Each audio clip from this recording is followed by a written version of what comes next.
Bueno, vamos con la pregunta 14 de la guía de repaso, ¿no? Bueno, tenemos aquí dos sacos de lastre. O sea, lastre es para hacer peso, ¿no? Uno que tiene arena y otro con piedra. Los dos tienen el mismo tamaño, pero uno es más liviano que el otro, ¿no? O sea, tienen diferente peso.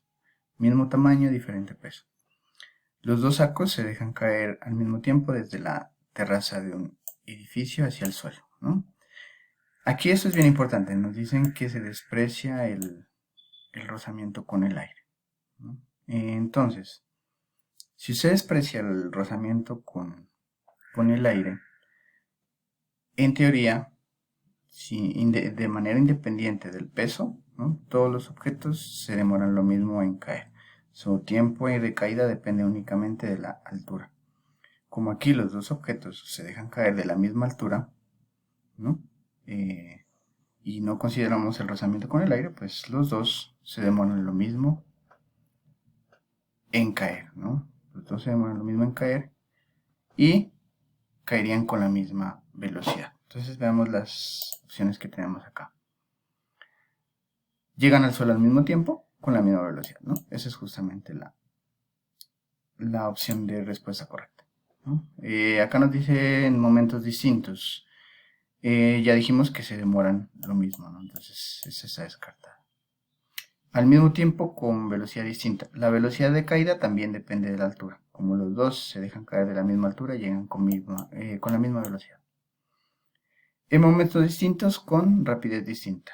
Eso es totalmente falsa, ¿no? Entonces, en este caso la opción es la A.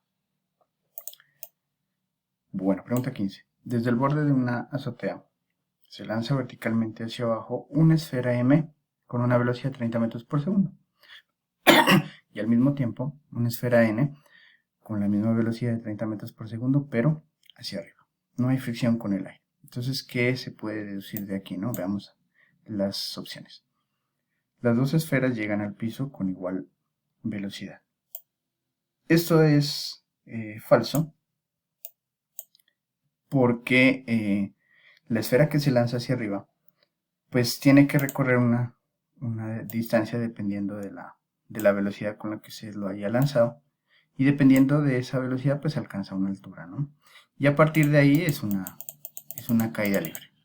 Y la velocidad con la que llegue al suelo pues dependerá de la altura a la que llegue. Mientras más alto llegue pues más se demora en caer y la velocidad con la que llega acá será mayor, ¿no?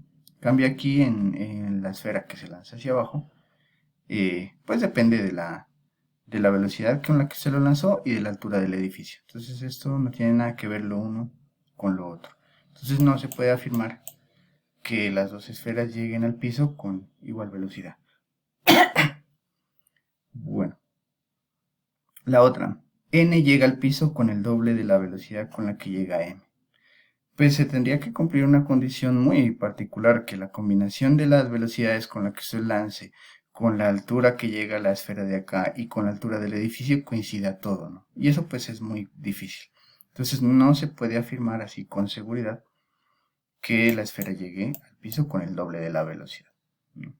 Van a llegar con velocidades diferentes. Veamos esta otra. Las dos esferas llegan al mismo tiempo al piso. No es posible, ¿no? Porque esta esfera M solamente tiene que recorrer ese tramo de bajada. En cambio, la esfera N tiene que primero subir y luego bajar. Por supuesto que la esfera N se va a demorar más tiempo en llegar al piso. Entonces, en este caso, la opción es ninguna de las anteriores. Vamos con la pregunta 16. Se lanza una esfera verticalmente hacia arriba con una velocidad de 12 metros por segundo. Entonces nos piden encontrar el tiempo al cual la velocidad se va a reducir a la mitad, ¿no? Entonces hay que utilizar las fórmulas de lanzamiento vertical en la que dependa de la velocidad. Entonces miremos las dos fórmulas. Tenemos una que es velocidad final al cuadrado es igual a velocidad inicial al cuadrado menos g por t. Perdón, esta me sale sin el cuadrado. Y la otra es velocidad final al cuadrado es igual a velocidad inicial al cuadrado menos 2 por g por y, ¿no? Entonces, me preguntan, pues, al cabo de cuánto tiempo su velocidad final se reducirá a la mitad. Entonces, la fórmula en este caso más fácil, pues, es esta de acá arriba. ¿Listo? Entonces, me dicen encontrar el tiempo cuando la velocidad se reduzca a la mitad. O sea que esta velocidad final sea bf medios. ¿Listo? La velocidad inicial es 12. Entonces, hagamos esa operación. ¿Listo? Entonces va a ser, despejemos primero el tiempo, ¿no? Entonces en este caso el tiempo será igual a BI menos BF sobre gravedad, ¿no? Entonces en este caso tenemos aquí la velocidad inicial que es 12 menos la velocidad final que se reduciría a la mitad, ¿no? Menos BF sobre 2 sobre la gravedad que la vamos a tomar como 10, ¿no? Entonces hagamos las operaciones. Bueno, aquí sería una operación de fraccionarios, sería 12 por 2, 24,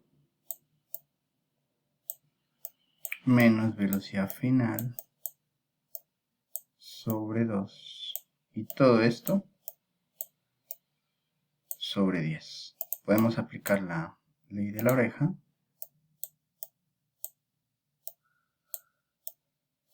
Entonces arriba me queda 24 menos f, menos velocidad final, perdón,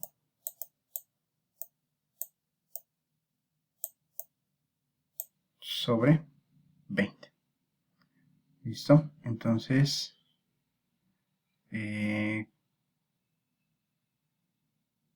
la velocidad final pues estaría ya que a la mitad. Ah, sí, sería 12, ¿no? Si se reduce a la mitad sería 12. Entonces son 24 menos 12 sobre 20. Entonces 24 menos 12 da 12. Y eso dividido entre 20, vamos contando, creo que es 0,6. Sí, es 0,6, ¿no? Entonces esto es 0,6 segundos.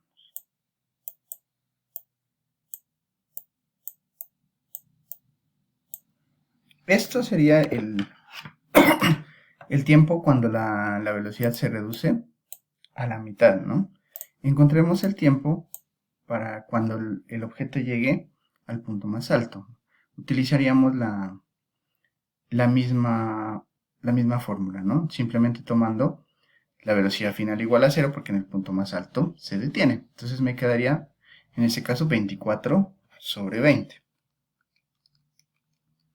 Y eso me da 1,2. Entonces, ¿qué pasa? Que el tiempo en llegar al punto más alto, o sea, el tiempo total, es 1,2 segundos. Y el tiempo en el que la velocidad se reduce a la mitad me dio 0,6. Y resulta que 0,6 pues es la mitad de 1,2. O sea que se demora la mitad del tiempo, ¿no? Entonces es en la mitad del tiempo de subida, que es t medios. Entonces, en este caso, la respuesta es la opción A. Vamos con la pregunta 17. Un paracaidista se lanza de un avión. En los primeros 5 segundos desciende prácticamente en caída libre. Después de eso abre su paracaídas, ¿no? Y al cabo de unos segundos ya alcanza una velocidad constante.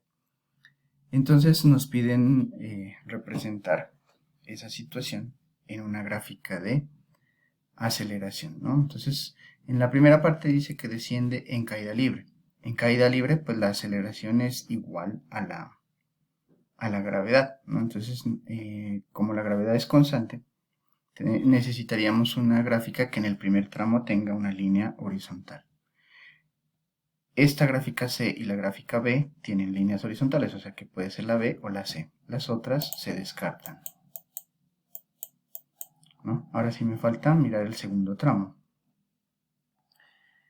Abre el subparacaídas y al cabo de unos segundos desciende con una velocidad constante relativamente pequeña. En este caso de aquí, mire, pues va disminuyendo la velocidad hasta que su velocidad se hace cero, ¿no? Y realmente pues no se hace cero.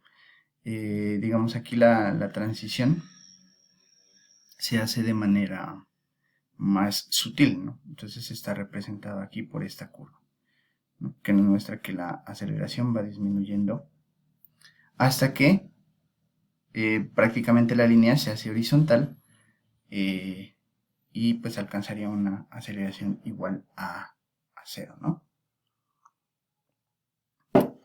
Entonces en este caso la opción de respuesta sería la B. Vamos con la pregunta 18. Se lanza una piedra hacia arriba y después de alcanzar su altura máxima regresa otra vez al piso. Entonces nos piden hablar acerca de la aceleración, ¿no? Pues todo objeto, si se encuentra en la Tierra, está sometido a la aceleración de la gravedad, y eso es independiente de que el objeto esté apoyado en una superficie, que esté en el piso o que esté en el aire, ¿no? La aceleración es constante. Entonces, en este caso, pues la respuesta es la última, ¿no? La aceleración es constante durante todo el movimiento. ¿Listo? La gravedad, pues depende del lugar en el que usted se encuentre.